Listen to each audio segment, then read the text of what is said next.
Bună dragi urmăritori! Bun venit pe canalul nostru! Te afli la adresa potrivită, unde poți accesa instantaneu cele mai recente știri. Tăcerea lui Halil Ibrahim a fost în cele din urmă ruptă și, odată cu ea, au fost ridicate multe întrebări despre sănătatea lui și modul în care a gestionat această situație dificilă. Timp de săptămâni, zvonurile despre boala lui au circulat fără o confirmare clară, ducând la speculații că actorul și-a ascuns diagnosticul chiar și celor mai apropiați. Incertitudinea a generat nenumărate comentarii pe rețelele de socializare, unde adepții săi erau sfâșiați între îngrijorare și surpriză. Acum, prin declarația sa publică, actorul și-a lămurit câteva îndoieli și și-a împărtășit adevărul. Mărturisirea s-a arătat clar că lupta cu care s-a confruntat a fost mai profundă decât și-au imaginat mulți. Din momentul în care a apărut vestea, mulți s-au întrebat de ce Halil Ibrahim a decis să tacă atât de mult. Potrivit spuselor sale, intenția lui nu a fost niciodată de a înșela pe nimeni, ci mai degrabă de a-și proteja atât familia, cât și publicul de impactul emoțional pe care îl presupune o astfel de situație. Nu a vrut ca boala lui să devină în centrul atenției sau să-l definească ca persoană sau profesionist. În loc să provoace îngrijorare, a preferat să o înfrunte în privat, în speranța de a trece peste, fără să alarmeze pe nimeni. Cu toate acestea, odată cu trecerea timpului, greutatea acestui secret a devenit din ce în ce mai greu de suportat. Halil Ibrahim a mărturisit că la început a crezut că totul se va rezolva rapid, dar când simptomele au început să-i afecteze viața de zi cu zi, și-a dat seama că trebuie să ia o decizie. În acel moment a ales să-și acorde prioritate sănătății, deși încă nu era pregătit să-și împărtășească situația cu lumea. Teama de reacția celorlalți și posibilitatea ca cariera să fie afectată l-au făcut să ezite în mai multe rânduri. Totuși, îi era din ce în ce mai greu să avanseze fără ca nimeni să știe prin ce trece. Cei dragi au început să observe că ceva nu este în regulă, dar el a rămas ferm în decizia de a păstra tăcerea. Când sănătatea lui a devenit în sfârșit un subiect de conversație în mass media, Halil Ibrahim a știut că nu mai poate evita adevărul. Presiunea a crescut și a înțeles că este timpul să facă față situației cu transparență. A decis să vorbească nu numai pentru el, ci și pentru toți cei care l-au susținut necondiționat. El știa că fanii săi merită să afle adevărul direct și nu prin zvonuri și speculații. Declarația lui, deși scurtă, a fost suficient de clară pentru a spulbera multe îndoieli și pentru a-i calma pe cei care fuseseră îngrijorați pentru el.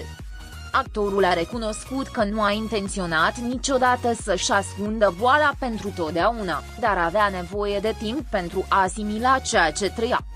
Nu a fost o decizie ușoară, dar la momentul respectiv a simțit că era cea mai bună pentru el. Halil Ibrahim a explicat că prioritatea lui a fost întotdeauna să se concentreze pe recuperarea lui fără distrageri externe. Deși a înțeles că mulți oameni îl iubesc și țin la el, știa și că expunerea publică i-ar putea afecta procesul de vindecare. A fost o luptă internă între dorința lui de a-și păstra viața privată și realitatea că, ca personaj public, absența lui nu va trece neobservată. Pe măsură ce zilele treceau, Halil Ibrahim a început să primească mai mult sprijin decât și-a imaginat vreodată. Colegii, prietenii și fanii săi au revărsat mesaje de afecțiune și solidaritate. Acest sprijin i-a dat puterea de care avea nevoie pentru a-și continua tratamentul fără să se simtă singur.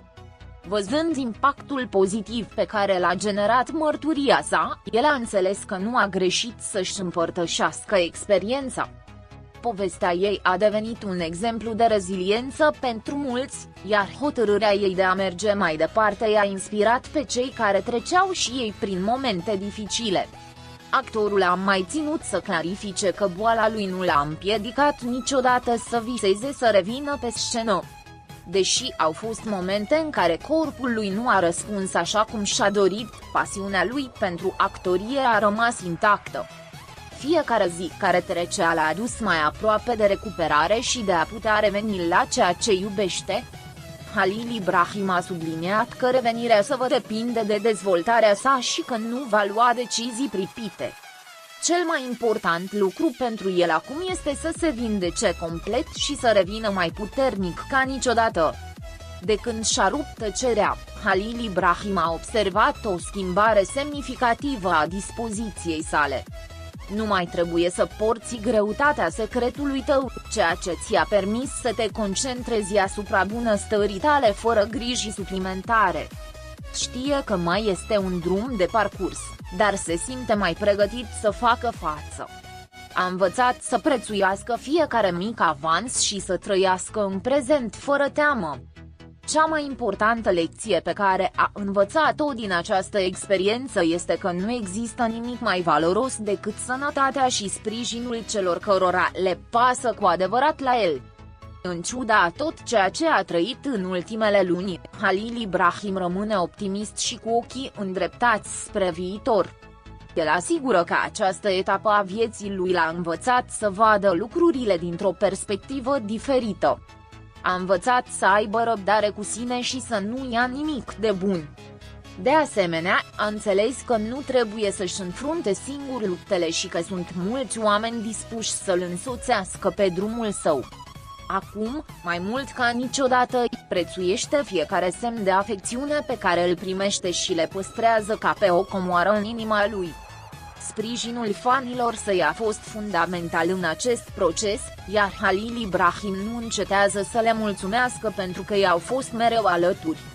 Prin intermediul rețelelor sociale, el și-a exprimat recunoștința pentru fiecare mesaj de încurajare și pentru fiecare manifestare de dragoste. Știe că fără ei calea ar fi fost mult mai dificil de parcurs. Promisiunea lui este că va continua să lupte până când își va recupera complet sănătatea și se va întoarce cu aceeași pasiune ca întotdeauna. Deși viitorul este încă incert, este clar că nu va lăsa această experiență să-l definească, ci mai degrabă să-l întărească. Povestea lui Halil Ibrahim a atins pe toată lumea și a servit drept o lecție grozavă despre importanța forței emoționale. Mărturia lor a arătat că, chiar și în cele mai întunecate momente, există întotdeauna o lumină de speranță. Acum că și-a împărtășit adevărul, actorul se simte mai liber și împăcat cu el însuși. Incertitudinea cu privire la sănătatea lui este încă prezentă, dar cert este că nu este singur în această bătălie. Toată Turcia încă urmărește evoluția ei, sperând să o revadă în vârf, unde ea a aparținut întotdeauna. Prin curajul și determinarea sa, Halil Ibrahim a demonstrat că este mult mai mult decât un actor talentat. Este un om puternic care a știut să facă față adversității cu demnitate și curaj. Povestea lui nu s-a încheiat încă, dar cert este că va continua să lupte până în ultima clipă. Cuvintele sale au lăsat o amprentă de neșters în inimile adepților săi, care au încredere că va ieși învingător din această încercare.